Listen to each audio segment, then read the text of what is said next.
Facebook ads, which run on Meta's platform across both Facebook and Instagram, are one of the most powerful lead generation channels available to insurance agents right now. They're also one of the easiest places to burn through a marketing budget without producing a single appointment. The difference between the agents who make this channel print money and the agents who quietly give up on it after 30 days comes down to understanding how the platform actually works for insurance, what's restricted, and how to design a campaign that the algorithm and the compliance rules will both reward. This training walks you through the mechanics of how Meta ads work, the specific restrictions you face as an insurance advertiser, and the campaign structure that's producing the best results in the field today. Here's why this matters. The agents getting this right are pulling Medicare leads in the $7 to $12 range.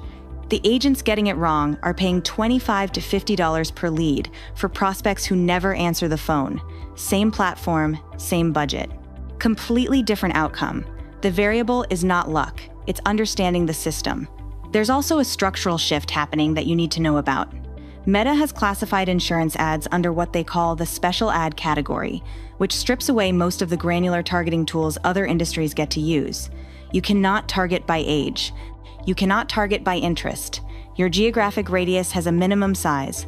Audience expansion tools are blocked. Most agents who learned Facebook ads 3 or 4 years ago are still running campaigns the old way, and the old way no longer works. The current playbook is different, and we're going to walk through it. The fear most agents bring to this channel is wasting money. That fear is rational.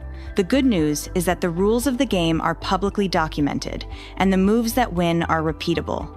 You don't need to be a marketing expert. You need to understand 5 things in the right order, and you can run a campaign that works.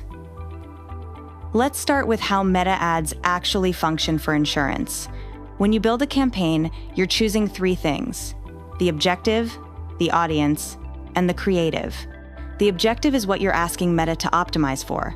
For insurance lead generation, the right choice 90% of the time is the lead generation objective with built-in instant forms. This means when somebody clicks your ad, a lead form pops up inside Facebook itself, pre-filled with the information Meta already has on them. They don't leave the platform. They tap once or twice, hit submit, and the lead lands in your system. The friction is almost zero. The cost per lead is almost always lower than sending traffic to an external landing page. The audience is who Meta will show your ad to. Because insurance falls under the special ad category, your audience controls are limited. You can target by state, but not by zip code. Your geographic radius has a 15-mile minimum. Age must be set to 18 and up, with no narrower range. All genders must be included, and most demographic and interest targeting is grayed out. What you can still do, and where the real targeting lives, is custom and lookalike audiences built from your own first-party data. Upload your client list, build a custom audience from it, then build a lookalike audience that tells Meta to find people who behave like your best clients. This is now the most powerful targeting move available to insurance advertisers. The agents who win in this channel build their lookalike from their actual closed business, not from a generic interest list. The creative is the ad itself, the image, the video, and the copy. For insurance, the rule is education first, sales second. Meta's algorithm and Meta's policy reviewers are both more friendly to ads that lead with a useful offer than ads that lead with a hard pitch. A Medicare seminar invitation outperforms a generic free quote ad almost every time. A free plan checkup outperforms Enroll Today. The pattern is consistent across the agencies that are scaling on this channel. Now let's talk about instant forms specifically, because this is where most of the cost per lead variance comes from. The default instant form is set to maximize submissions, which sounds great until you realize half of those submissions are accidental taps from people who weren't actually interested.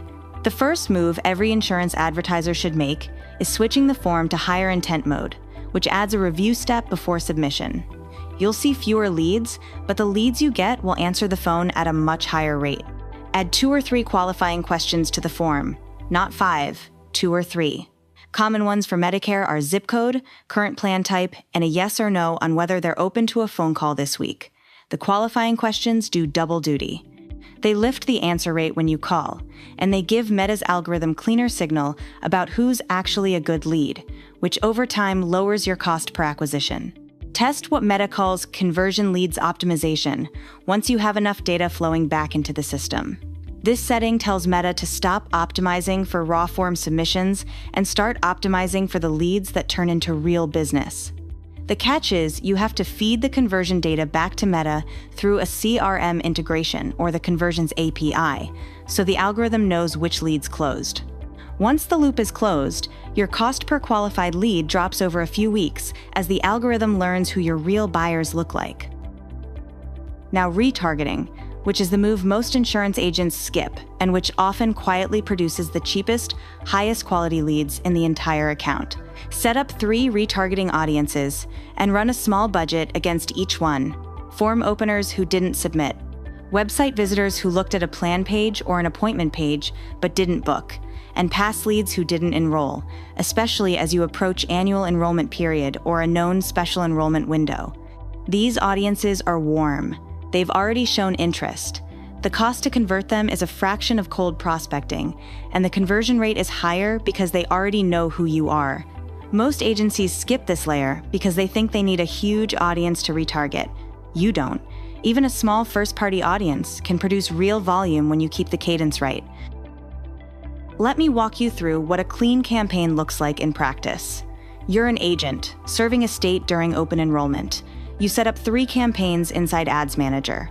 Campaign 1 is cold prospecting, using a lookalike audience built from your closed Medicare clients. The objective is lead generation.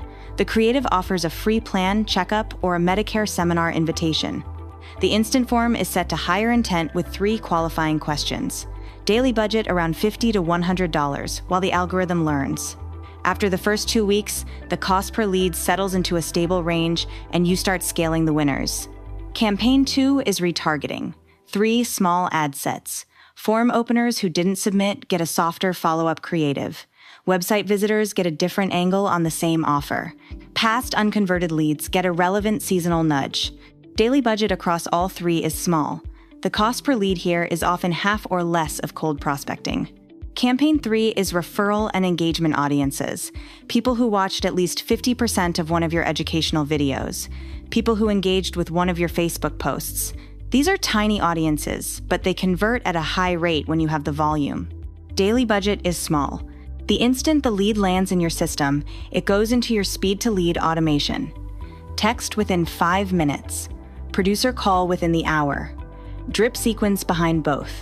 Without that automated response, the cost per acquisition on Facebook quietly doubles because Medicare prospects comparison shop the moment they hit submit, and the agent who responds first is usually the one who gets the appointment. 2 mistakes to avoid. First, do not run an ad without selecting the special ad category. Insurance must be classified under finance, and skipping that step gets the ad rejected, gets the account flagged, and in some cases, gets the entire ad account suspended. Pick the category every time, no exceptions. Second, do not judge a campaign in the first week. The Meta algorithm needs roughly 50 conversions inside an ad set before it stabilizes. The first 10 to 14 days will look noisy. Cost per lead can swing from $6 to $40 and back again. Most agencies kill their campaigns during this learning phase and never see what the steady state looks like. Hold the line for at least 2 weeks before judging performance, and only then start optimizing. Here's your action step. This week, log into Ads Manager and set up 1 campaign. 1. Lead generation objective. Special ad category set to finance. Lookalike audience built from your existing client list. Instant form on higher intent with 3 qualifying questions. Education first creative, offering a free Medicare plan checkup or a seminar seat. Daily budget of $50. Let it run for 14 full days before you change anything. Then come back to your numbers and start the conversation about what to optimize next. The agencies winning this channel started exactly here.